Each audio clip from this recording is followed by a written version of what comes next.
CJ Y Money Entertainment. And if you've never been to my channel before, on Fridays we keep it real with topics that's trending on social media or people ask me to talk about. And it's Women's History Month, and you know I got to talk about women. I like topics like this because I like to share history and education with things that you may not know. The first person I like to acknowledge is a woman named Shirley. I'm not going to say any of their last names because with my accent it don't come out, but I'll leave it somewhere.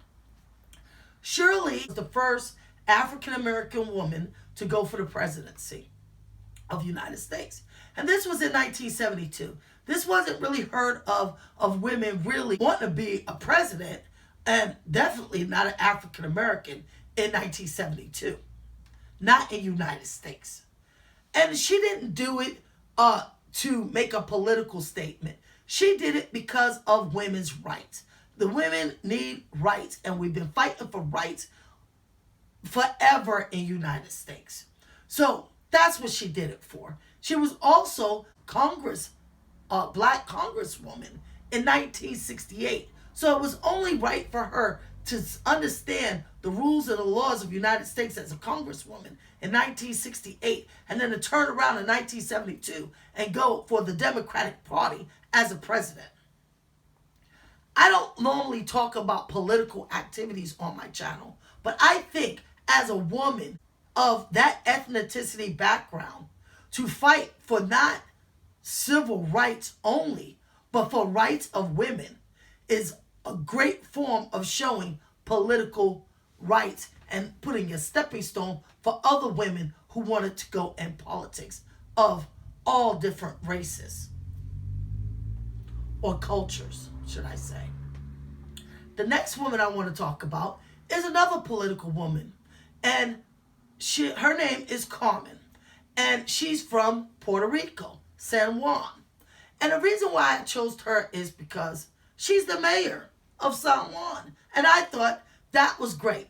And the first time I ever found out about her was on TV when she was telling the president how she felt about what he was doing and how she felt with the Puerto Rico problem that was going on because of their earthquakes and things and flooding that was going on.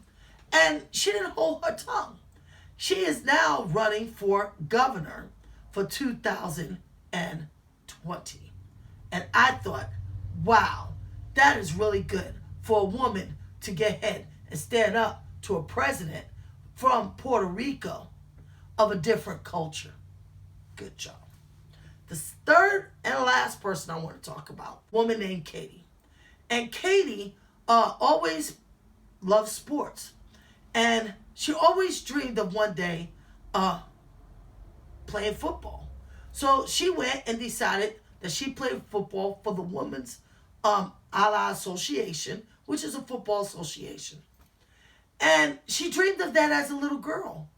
But there's really no football players professional for women. She is now, 2017, she became the first woman assistant coach for NFL football of the 49ers. I have not known that any woman has ever been hired to be a coach for any NFL team. Offensive assistant coach for the 49ers. That is a major stepping stone. But like all of these three women that has made a stepping stone for our young women out there who don't think that there's a place for them, but they have a passion. These three women of different cultures, of different backgrounds, has led the stepping stone women out there to realize, and young girls to realize, you could be anything that you want to be as long as you're willing not to give up your dream. You know what time it is. It is Friday, and I'm tired, and I'm out.